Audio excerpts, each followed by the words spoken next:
there, boys and girls. It's 2026, and you know what that means. Man-made horrors beyond comprehension. Oh, and new starts. Like new year, new you. I don't really know how to say this, but like, genuinely, are we living in a dystopia? Like, the fact I am able to ask that question should theoretically disprove that whole theory. The act I can go out and vote should disprove my dystopian theory, at least for the US. And like, the fact I can just go quit my job at any point with no repercussions, like, so why does that just feel like I'm lying to myself?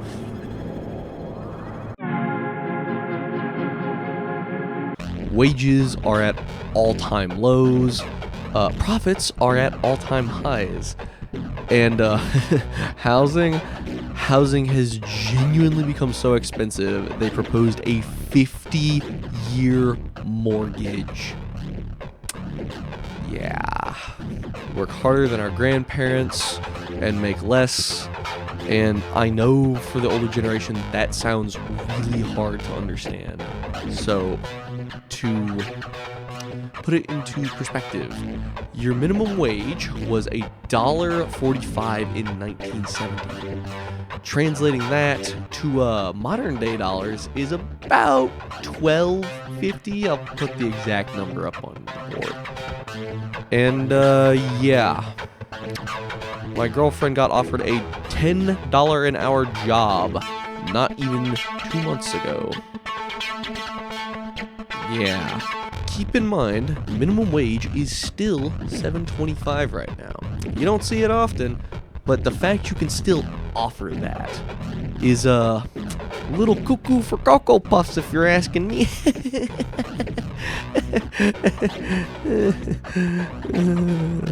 And if you just want to look at the valuation of houses and how much one costs, it skyrocketed about 30-40% since 2020 as to like now-ish.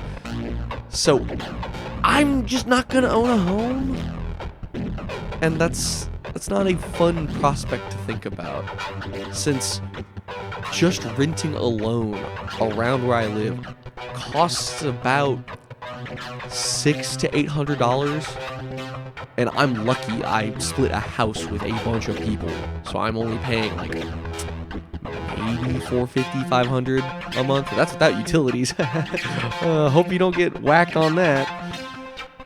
So after rent and utilities for most people my age, that is just about half our paycheck for the month, mind you. So one whole 2-week paycheck will probably go to just that, and maybe some groceries and stuff. And that's without insurance or retirement or just a car payment. This is just housing. So, you know, just keep that in mind. Oh my god, I genuinely forgot to mention this. I've mentioned this in like one of the older videos, but for those of you who are new, and especially of the older variety, my bad, sounded mean. The job market. I know a lot of you say just go get a job, you'll get paid, it's fine. Most of those are under what our grandparents in 1970 were making as minimum wage and doing a lot more work. No one wants to work that hard. But getting the job,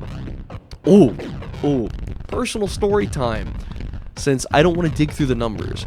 My brother, computer science or computer informatics degree, don't really remember which one. Really bad because he's my twin. But got the job, got out of college, had an internship, had people going to bat for him with recommendation letters. He had to send out 300 applications. 300! And this is including like going through like a temp agency. Like it is genuinely a miracle he has the job he has now. Like it's crazy. So for those of you who just haven't had to deal with all this recently, or you have already a good paying job, I hope this is put into perspective how genuinely rough it is for most people. You know what? Here, this is my monthly budget, and I am sharing a house with people. I don't have a car payment because my uncle, before he dropped dead, sold it to me for dirt cheap when I was itty bitty baby. And I'm still writing my parents' insurance. And this is how much money I have left. Yeah, just keep this in mind when you see some of the younger generation maybe saying, hey, it's rough out there, and you say, let's pull yourself up by your bootstraps, go get a job, or, hey, just you should have invested money in stocks. You know, just go out and do that thing. It's not that easy anymore. Oh yeah, I haven't even gotten to the dystopian part. This is just real life, guys! Now, you may know everything's getting expensive, but what if I told you you're just not gonna know how expensive it is? Well, let me introduce you to dynamic pricing. Dynamic pricing, or surge pricing, depending on which company is using it, is this pricing that is price optimization. So you just won't ever know how much something truly costs because the price could change at any given moment. Now, this price surge optimization is used by a big majority of the big companies that you see. And you would think this would only happen online, but if you started to notice those little digital price tags that are being put in stores now, yeah, that's partially what they're being used for. And they can change up to 6 times a minute. So, if you are a big megacorp and you want Green Line to stay green, one of the best things you could do is just find what is the highest people of a certain area are willing to pay. Now, this doesn't sound too bad, but 5 cents difference or even 10 cents on every item slowly adds up to a lot of money. Now, while the digital in-store price tags, they can't really get a good idea of fully how much they can adjust it since, you know, someone just could be out of town or something. They'll know for sure if you did it. And don't worry if you think, you know, just bring in some cash and don't even bring your phone because, you know, they're going to location ping that up. That'll help. No. They have your face. That's all they need. They have your face. You swiped your credit card. They know who you are. You came in a certain colored car. Let's say you did bring your phone. Oh, great. They'll know roughly where you've been the entire day. Geolocation, your name, number, credit cards, any single little detail you can think about. They probably already have, just so they can nickel and dime you. So there's no way to get off this system. Even if you are trying to just get off this system, there's no way to escape it. Oh yeah, that leads me to this next point, right? This is a flock camera, also known as an automated license plate reader. Now, these little bad boys store an insane amount of data when you just drive past them. I'm talking things such as your license plate, the color of your car, normal stuff, how many dents it has, what stickers it has, if you've done any modifications like add a ladder rack to it, the amount of dents or stickers, forgot to mention that one, a little bit more invasive. Oh, forgot to mention, look, geolocation of where the camera is, the time of day, which is also a little still standard, but still the amount of data that it stores is a lot. Keep that in mind, a lot. And it can all be turned over to the police without a search warrant. Let me state that again. All of this data can be turned over without a search warrant. Now, Flock has been around for a minute, but they're not that old. They only have about 100,000 of these cameras up, so you have some blind spots, even though it can have a good idea of where you've gone between the distance of the 2 cameras. So, we're not in complete dystopia yet, but... Oh, God! Get out of my head, Jeffrey! Get out of my head! Get out of my head, Jeffrey Bezos! So, Ring Camera just partnered with Flock, which Ring cameras will now start doing facial scans of everyone at your door.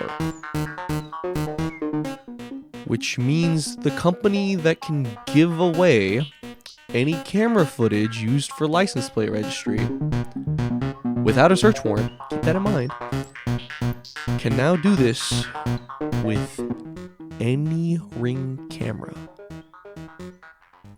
Yeah. Now, it's not full doom and gloom. They'll have to send out a push notification for now to ask people if they will give it up to the police with the Ring cameras at least. But that's still a scary thought, you know? Because all it takes is one TOS change, and bada bing, bada boom, every single camera little grandma owns is now the perfect narc for the police, just because she didn't want porch pirates stealing her little stuffed plushie of a rabbit. And if you thought the power going out or the Ring cameras just losing a little bit of network connectivity, even if only for a little bit, would help maybe you escape a little bypass of someone's house who has a camera. No, don't worry.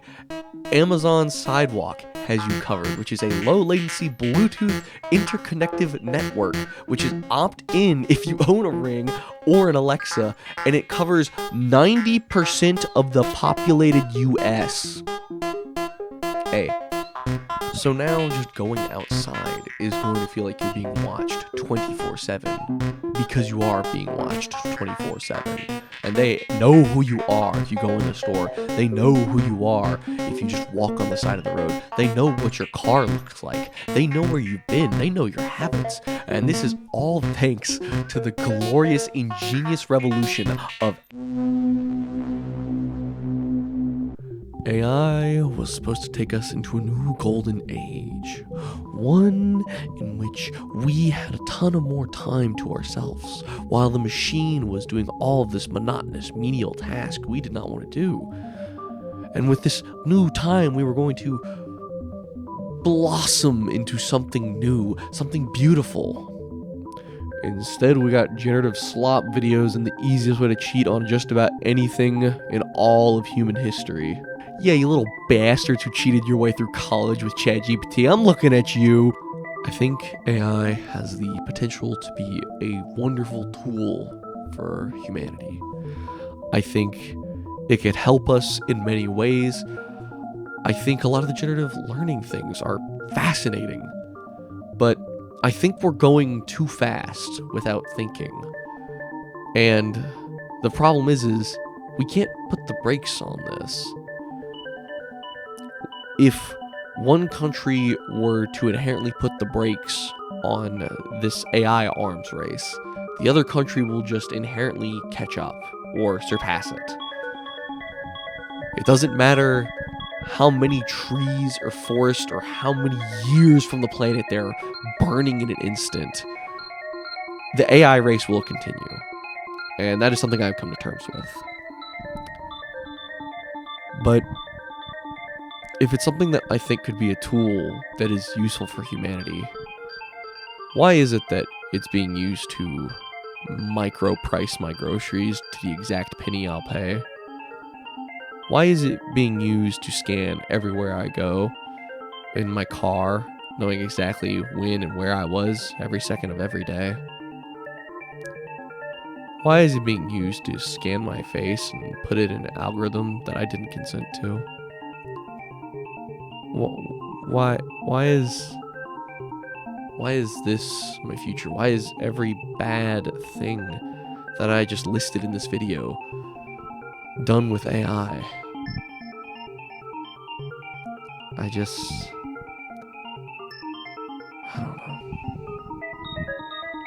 And for those of you who just enjoy using it for those silly little videos that they can poop out, let me put this into context for you of how fast this arms race is going. This video I'm playing right now is from 2023. I don't know the exact month, I'm just being honest. But this was 2023. Now this video that I just quickly found online within 5 seconds, this was from 2025. Like, we're talking less than 6 months ago. So the gap between these two videos is not even 2 years old. What do you think is going to happen in 5 years? Do you think those silly little videos that you take of your family just to make them say something silly, you think they are just going to get better with that? How are you going to know what someone said is true when all it takes is a 5-second clip of whatever you were doing, and they can make you say whatever they want? How do you know if what I'm even going to say is true? Like, in 5 years, how am I going to be able to prove that this is me? And I think the end goal is government-issued IDs. See, what I mean by that is you will link your government-issue ID to your social medias, because you can't just do a verification checkbox. You can't just do email verification. Anyone can make that. There's no way someone's going to be able to copy government ID, but do you trust these companies with your government ID? And even if you do trust them,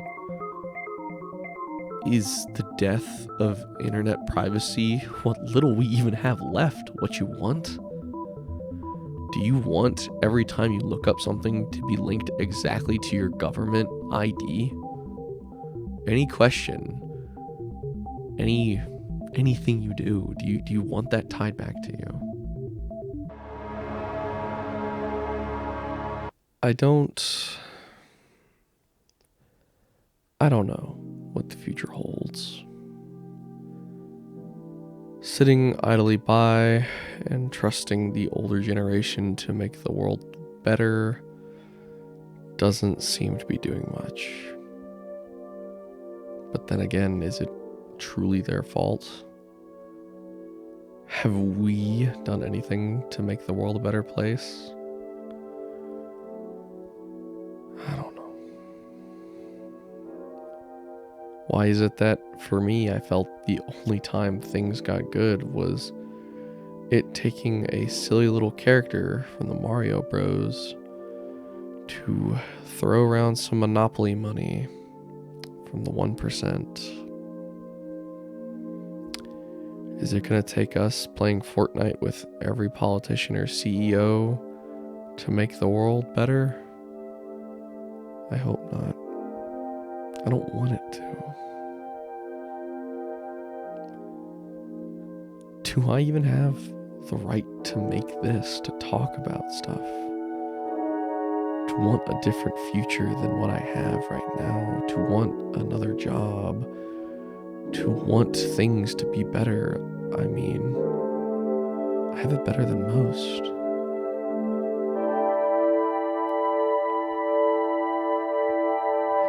Do I deserve to wake up and not feel empty inside?